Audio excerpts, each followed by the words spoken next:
Olá, está começando mais um Câmara em Foco aqui pela sua TV Câmara, canal 5.3, TV aberta.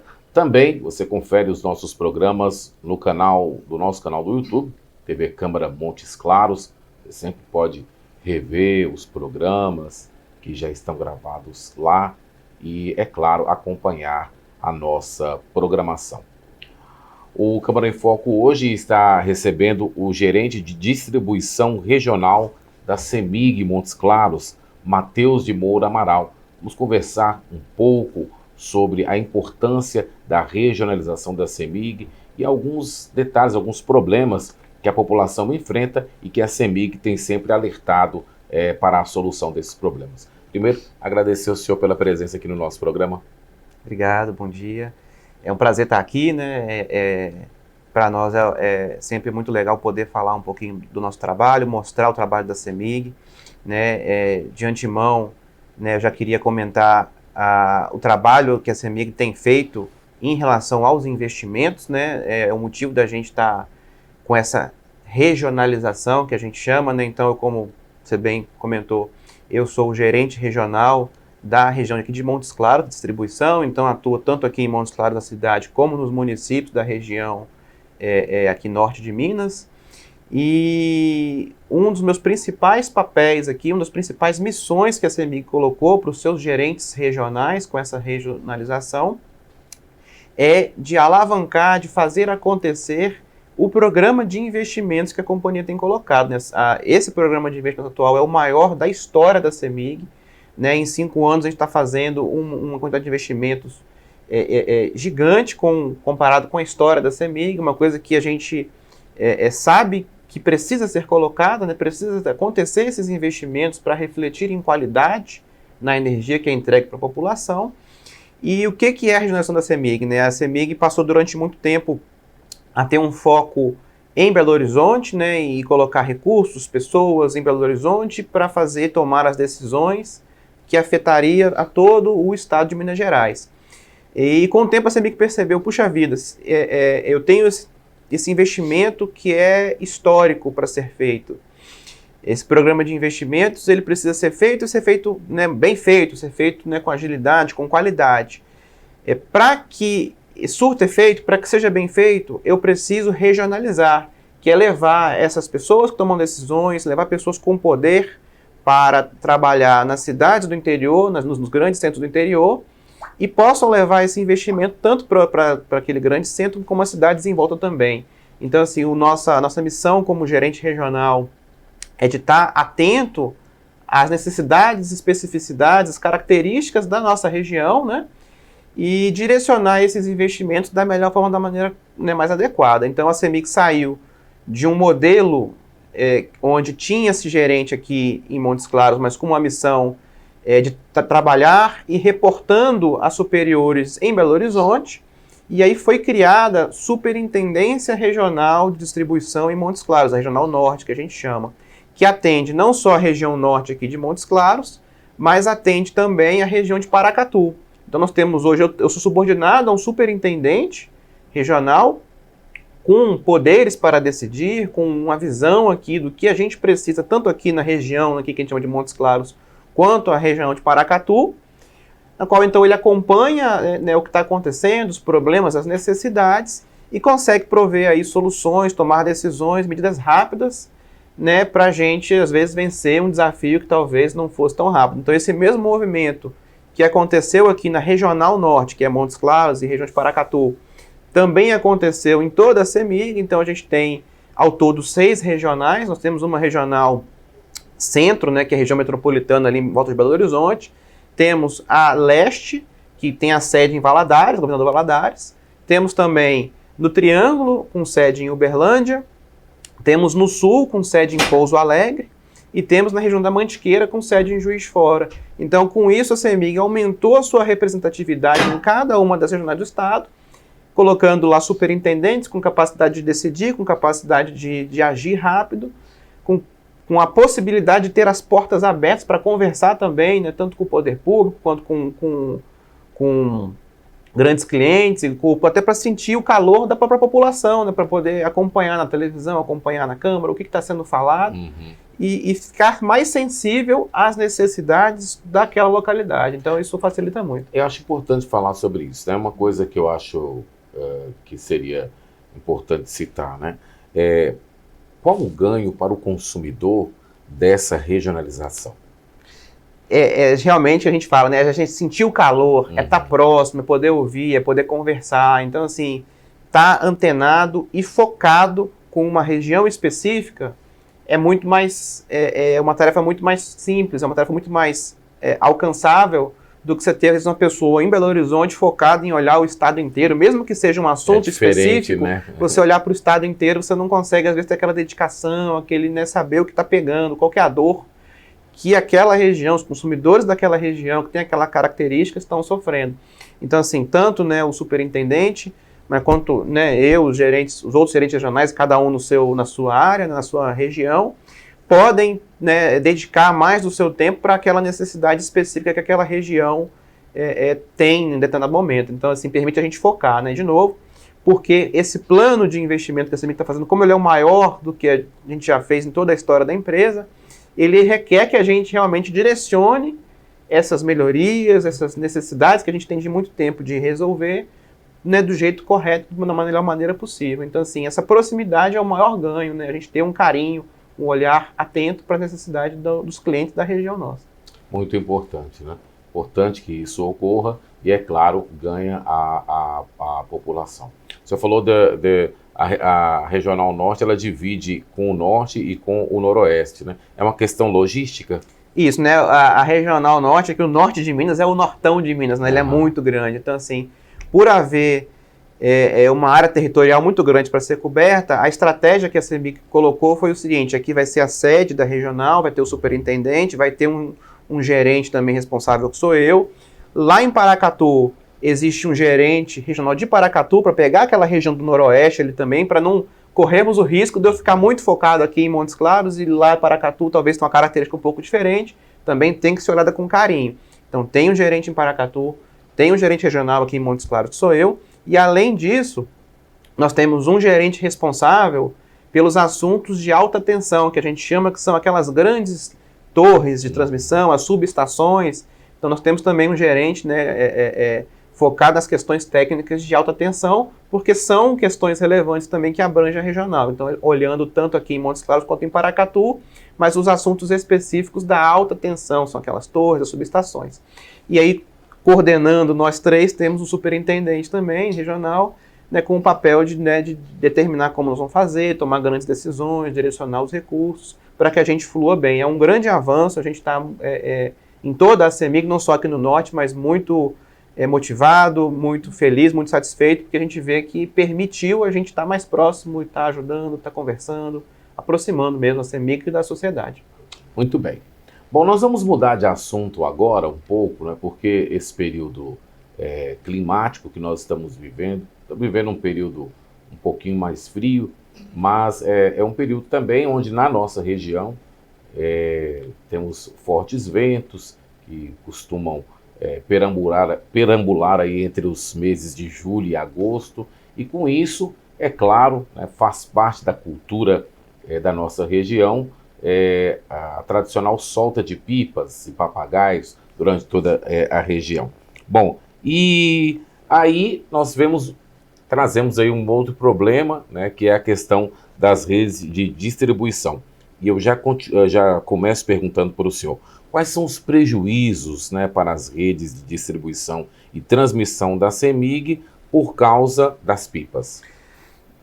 São grandes os prejuízos, realmente é uma prática que a gente, enquanto companhia, né, a gente sempre fala para fazer o uso consciente, soltar pipa realmente fora do raio ali da rede elétrica, então o mais afastado possível, procurar um campo, um lugar descampado, um lugar longe. Aqui em Montes Claros, inclusive, né, nós temos uma lei, né, que rege sobre o uso de pipa, né, proíbe, né, isso, pelos vários transtornos que pode causar para a sociedade, mas pensando em rede elétrica, né, pensando em eletricidade, realmente não pode ser praticado próximo da rede elétrica, né, soltar a pipa, você tem tanto a interferência da linha com a rede elétrica especificamente, mas como a própria pipa, aquela estrutura ali da pipa, ela também pode causar danos.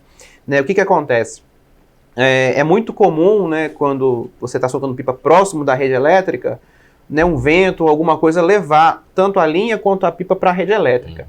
E a principal preocupação nossa, e isso é um valor da CEMIG, né, é importante a gente frisar, é a vida, o respeito à vida acima de tudo. Então esse é um valor assim, crucial para a CEMIG, e é por isso que a gente fica tão preocupado. É a primeira preocupação nossa quando fala assunto pipa. O que acontece? A pessoa está soltando pipa, se aquela estrutura da pipa ficar presa na rede, pode ser que ela só agarre ali por entre os fios e não aconteça nada. Pode ser que ela fique ali. É um caso até comum de acontecer, não vi uma pipa presa na rede. O que acontece? A pessoa fica ali, poxa, mas eu vou perder minha pipa, quero pegar de volta. Tem essa infeliz ideia. E a gente tem, infelizmente, no histórico, né, casos de pessoas que faleceram tentando retirar a pipa, seja subindo numa árvore tentando pegar, seja às vezes pegando uma vara do solo, às vezes uma vara metálica no solo e tentando bater ali, e acaba tomando um choque, né, porque isso não é adequado. Né? A gente já de antemão já recomenda. Objetos na rede de qualquer natureza, especialmente pipa, que é o caso mais comum, mas qualquer tipo de objeto que ficou preso, pendurado na rede lá, o jeito correto de tratar é acionar a CEMIG, seja pela agência, o 116, o telefone nosso, o WhatsApp. Os canais de atendimento nossos são vários, estão preparados para receber esse pedido. Tem um objeto estranho na rede, que a gente chama de objeto estranho porque não deveria estar pendurado na rede. Verdade. Então a CEMIG despacha uma equipe para fazer a retirada. É importante, né?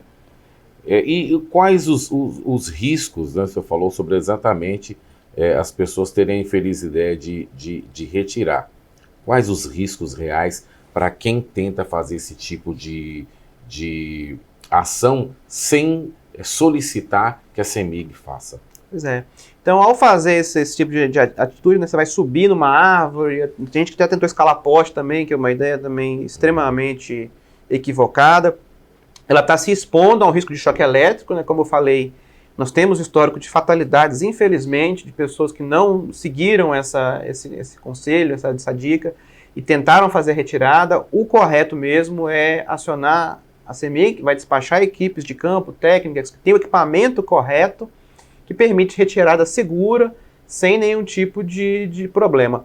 As pipas, né, quando não são comunicadas à CEMIG que estão presas, e também ninguém tentou lá tirar, elas permanecem lá, e por ter o material ali, a estrutura de madeira ali e tudo mais, elas não conduzem eletricidade, não causam, às vezes, um curto-circuito naquele momento. Vamos supor, agora até choveu ontem, mas em geral, período seco, elas podem ficar presas ali por algum tempo, e aí você começa o período chuvoso. No período chuvoso, quando você adiciona a água, né, a umidade nesse cenário que nós estamos colocando, ela torna aquela pipa, tem uma pequena capacidade condutora. No que ela tem essa capacidade condutora, ela gera um curto-circuito entre aquelas fases que ela está presa. Aí, sim, você gera um curto-circuito, você pode causar rompimento desses condutores elétricos, você pode causar danos à rede e todo o transtorno também, que é o desabastecimento. Você vai ter pessoas impactadas ali, porque um curto-circuito é um prejuízo, é um problema na rede elétrica e que atrapalha o fornecimento. Além dessa questão das pipas presas à rede, a linha, quando está soltando, às vezes ela pode agarrar nos condutores. No que isso acontece, a gente também tem histórico de casos onde isso realmente aconteceu e teve consequências fatais. A pessoa tenta soltar essa linha. No que ela solta essa linha, especialmente se for daquele tipo cortante, né? Linha chilena, cerol, esse tipo de material, ele parece que não, mas ele tem um grande poder destrutivo, poder de corte mesmo no condutor elétrico, que é grosso, parrudo, né, com o uso constante, com a fricção ali constante, muitas vezes, você pode acabar criando um pequeno dano naquele condutor. Criando um dano, uma cava, alguma coisa nesse sentido, outras situações vão repetir, e se a linha tiver que agarrar em algum lugar, vai ser justamente naquele pedacinho que está mais danificado. Então você gera um ciclo onde você vai deteriorando especificamente alguns pontos daquele condutor, que tem a tendência de pegar mais ali na linha, e ao longo ali de várias pessoas soltando pipa, vários dias diferentes, e vai deteriorando, até que você fragiliza aquele condutor de tal forma que ele rompe. E nós, como eu falei, nós tivemos, infelizmente, né, é triste falar isso, nós tivemos casos de fatalidade onde a pessoa soltava a pipa, agarrou a linha, ela fez alguma força ali num condutor que já estava, né, ficando frágil por causa de uso de pipa em outras situações, aquele condutor se rompe e cai sobre a própria pessoa que estava ali tentando soltar, garra, rompe esse fio, cai sobre a pessoa sofre um choque elétrico. Então pode acontecer tanto com quem está praticando, quanto com quem está em volta ali. Então, assim, o maior prejuízo, com toda certeza, são esses riscos à segurança que a gente, né, acaba expondo, né, acaba ficando exposto se soltar pipa próximo da rede elétrica. Tá certo. Nós vamos um breve intervalo, daqui a pouquinho a gente vai continuar com esse assunto, né, porque é importante, nós já vimos que é perigoso. Vamos falar aqui sobre a questão das pipas se prenderem na rede elétrica, os prejuízos da população e outros prejuízos que esse tipo de ação traz. Nós vamos para um breve intervalo, daqui a pouquinho o Câmara em Foco volta.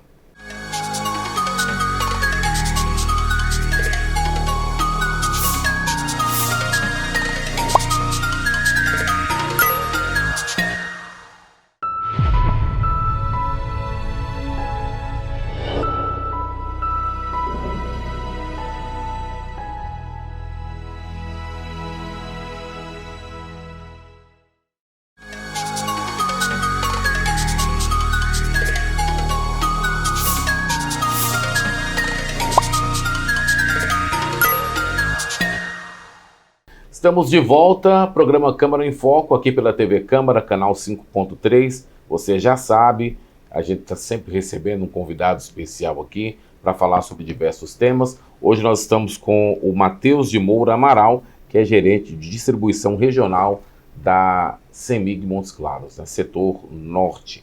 No primeiro bloco, a gente conversou sobre a regionalização da CEMIG e começamos a falar um pouco sobre os problemas com as pipas. E vamos dar continuidade, então, a esse assunto, porque é um assunto muito importante, na questão dos prejuízos para a população.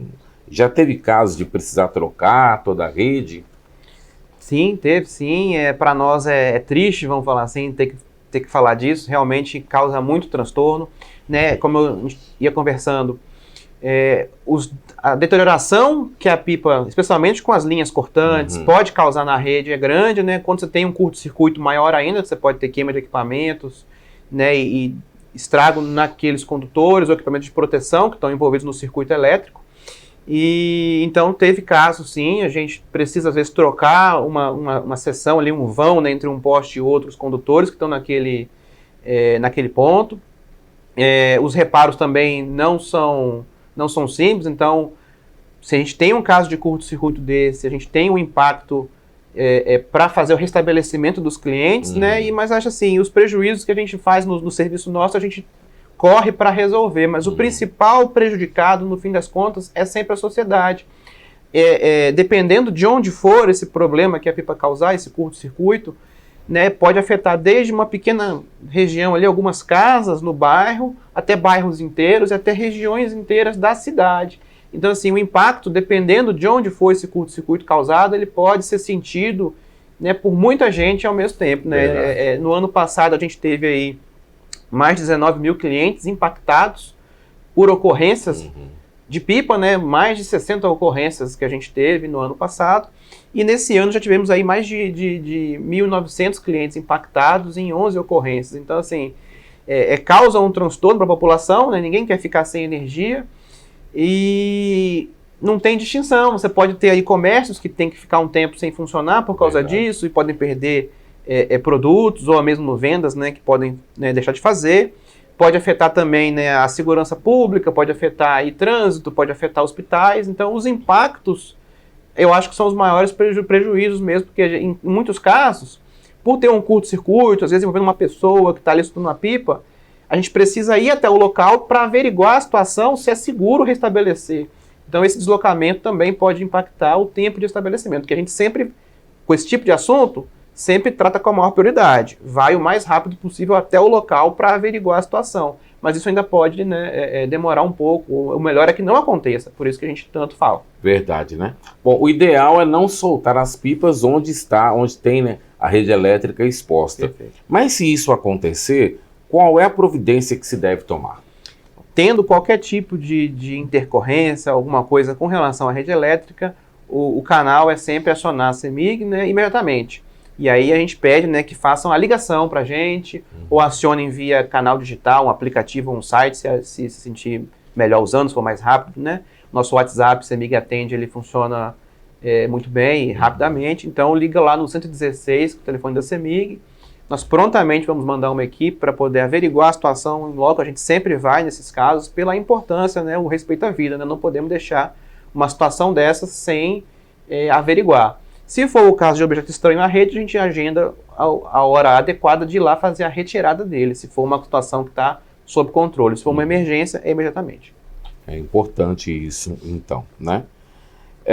Muito bem. Agora, vamos falar um pouco sobre as ações de responsabilidade social da CEMIG. E aí eu perguntaria para o senhor, né? Muita gente nos pergunta sobre a questão da tarifa social, que é algo que a CEMIG disponibiliza, né? Quem tem direito a essa tarifa? Isso, a tarifa social de energia elétrica, na verdade, é importante colocar, né? É um programa do governo federal, né? Ele surge do governo federal, ele surge da União, e ele determina as distribuidoras, né? Oferece às distribuidoras essa tarifa para a gente usar, né? Para a gente colocar para os clientes, e quem tem direito é quem começa, né, o primeiro critério, né, a primeira lógica é atender as pessoas que estão com necessidade, né, estão em situação de vulnerabilidade, estão em situação de necessidade. Então, ela parte do seguinte pressuposto: essa pessoa tem que estar cadastrada, ter o cadastro único, ter o CAD único, entendeu? Então, aí tem alguns critérios, né, que variam, mas o grande foco é a pessoa estar no cadastro único e ter uma condição de renda familiar específica. No caso, o primeiro critério que a gente tem é estar cadastrado no cadastro único com uma renda familiar até meio salário mínimo. Certo. Então ela vai ser atendida. Tem outros casos com renda até 3 salários mínimos também, com outro conjunto de critérios, e também é o caso de pessoas que têm o benefício de prestação continuada, também BPC, que também abrange. Então, assim, o grande objetivo é oferecer uma oportunidade para essas pessoas, né, que contam com essa ajuda, que precisam dessa ajuda, e o canal, a gente já sempre pede, né, sempre avisa, é realmente procurar a inscrição, né, o cadastro único. É importante isso aí, né? Para se cadastrar, a pessoa tem que procurar a agência da CEMIG ou ela pode fazer isso por outros meios? Isso. Por ser um programa aí já do governo, já bem estabelecido, existe uma comunicação que funciona muito bem entre a CEMIG, né, e os CRAS, que é onde a pessoa pode ir lá para se cadastrar. Então, a pessoa tendo esse cadastro e estando no critério, estando, né, nesse critério, já vem para a base da CEMIG essa informação. Mas também tem direito a esse benefício a pessoa que mora com alguém que está cadastrado, mas a conta de luz está no nome dela. Então, aí, nesses casos, a gente pede sempre assim, oferece, né, a CEMIG está de portas abertas. Vem até um ponto de atendimento nosso, ou procura um atendimento digital, via telefone, ou pelo site, para buscar informações, para confirmar se essa informação chegou para a CEMIG mesmo. O nosso objetivo é sempre atender. Mas se porventura aconteça algum caso ou outro, né, de um descompasso entre esses cadastros, procure a gente que a gente vai prontamente atender. Mas via de regra isso acontece automaticamente e a pessoa pode verificar, né, esse desconto na própria conta de energia. Na fatura já vem lá essa informação também para quem tem o direito. Muito bem. Bom, agora quais os cuidados, né, que o consumidor ele precisa ter para reduzir o consumo de energia? Nem todos podem estar cadastrados na tarifa social, mas é importante estar atento para essa questão do consumo de energia, ou pelo menos para não onerar a conta, né? Com certeza, e aí e essa dica vale para todos, né? Para todos nós, inclusive, né? Até uma questão aí de meio ambiente, vamos falar assim, de sustentabilidade, não gastar energia, vamos falar assim, não desperdiçar a energia. Então, para nós, assim, o que a gente sempre comunica, sempre orienta? Atenção aos grandes consumidores, né? O que a gente chama de grandes vilões do consumo, né? São aqueles aparelhos que têm uma potência maior por necessidade, né? A gente pensa sempre no chuveiro, no ferro de passar roupa, máquina de lavar, geladeira.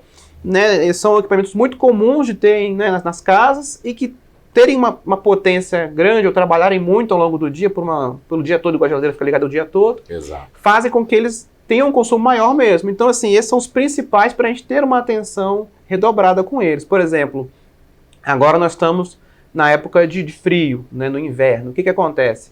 É muito comum o pessoal usar o chuveiro na opção inverno, a opção mais quente. A opção mais quente, para ela esquentar água mais, ela realmente atua num nível de consumo maior.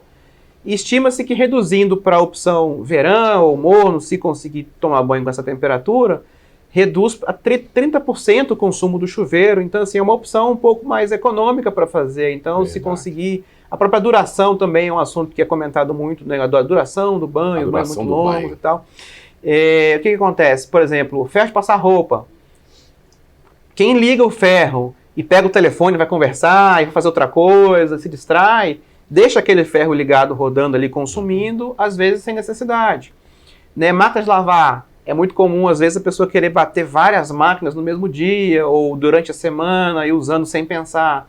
Né? Quem puder fazer uma redução do número de lavagens ou colocar mais roupa de cada vez dentro do limite da máquina, lógico, claro. Né? Vai usar menos a máquina e por usar menos vai estar economizando aquela energia. Né? Geladeira também é um ponto que a gente fala muito.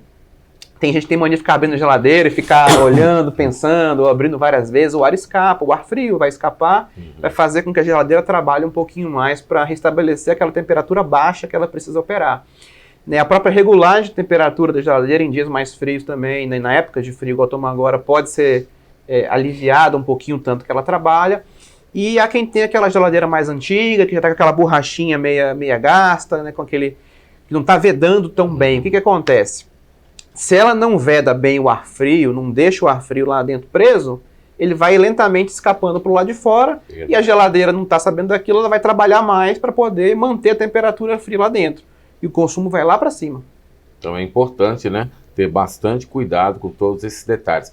Aparelhos em stand-by também tem que ter algum cuidado? Sim, o aparelho em stand-by, ele opera numa situação de menor consumo, ele está em stand-by, o nome quer dizer esperando, né? Ele está ali esperando você ligar a televisão ou ligar um outro aparelho.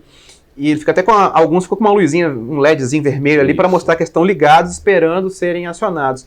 E especialmente para aqueles aparelhos que você usa pouco, não se usa todo dia, que fica assim, né, à disposição, mas não está usando sempre, se puder desligar da tomada, você vai evitar aquele consuminho residual ali que parece pequeno, mas se você parar para pensar que ele fica 24 horas por dia, 30 dias no mês, ele é alguma coisa. Então é tipo aparelho, de televisão e coisas assim que não é muito utilizado, uma área de lazer, alguma coisa assim. Um carregador que fica na tomada também, fica como se fosse um stand-by também consumindo. Então todo esse tipo de coisa que puder evitar e desplugada da tomada, você vai estar economizando ali alguma coisinha que é importante tanto financeiramente quanto para o meio ambiente também. E o famoso medidor, né? O que todo mundo conhece por relógio, né? Isso. Mas a gente olha o medidor ali, tem como a gente verificar, por exemplo, que está havendo um consumo maior de energia? É importante a troca de medidores antigos? Como é que está funcionando isso? Bacana, esse tema é importante. Né, a CEMIG tem um programa de troca de medidores, né, regularmente, né, a gente vai pegando de acordo com a idade desse medidor, né, que tem uma vida útil mais ou menos fixa, né, firmada, e a gente tem um plano de investir trocando esse medidor antigo, o relógio, que tinha cara de relógio, tudo por um medidor novo, digital, bacaninha, que até fica mais fácil uma pessoa também ler o seu próprio consumo e acompanhar. Esses medidores antigos vão sendo trocados para modernizar a rede, mas a CEMIG também oferece, né, não precisa ficar olhando no relógio, no medidor, às vezes tem um condomínio, não quer descer para olhar, a CEMIG fornece via aplicativo, né, tanto na fatura de energia, mas também a qualquer momento via aplicativo, qualquer um pode pegar o celular, acessar o aplicativo da CEMIG, e lá tem uma opçãozinha do consumo ao longo dos meses, o consumo histórico que a gente chama. Então lá tem algumas dicas, o próprio aplicativo fala, ó, esse mês aumentou, que é importante para quê? Para a pessoa parar e refletir se ela mudou os seus hábitos, ou às vezes se ela não mudou os seus hábitos, se tem algum consumo maior, pode ser um caso desse. Puxa vida, é só o ferro, ou é só o chuveiro, ou é só a geladeira minha que está consumindo mais. Então, assim, permite pelo aplicativo você ver o seu consumo e ir estudando e ficando atento. É a melhor forma da pessoa ir acompanhando como é que ela está.